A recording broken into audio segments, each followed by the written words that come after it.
quả liệt sự ama mồi tay à con này nên nói gì để nghe nữa giờ nào ama lê lạc đi ta tua atunga intunga kalaga le tos lai dan salak khota ba yang vai le tia enava ki thi loi yang en la ke le pathian en la nai te an da wa na ka nia ki le ta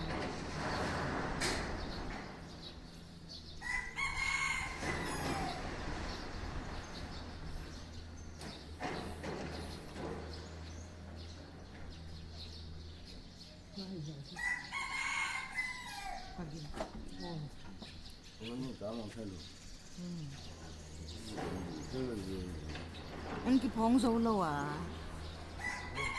pastor quarter chu suka chat nai lo mo cái lệ cái phong thì nó lo phong thì nó lạc sắc quan là chỉ hiểu dùng đấy pastor nungi le sa vật lâu in những sinh sinh cái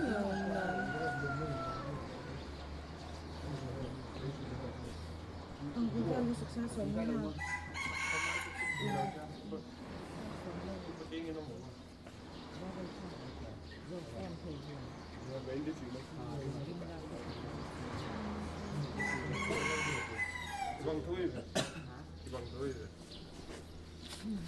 ini sa temo po mo nazat ko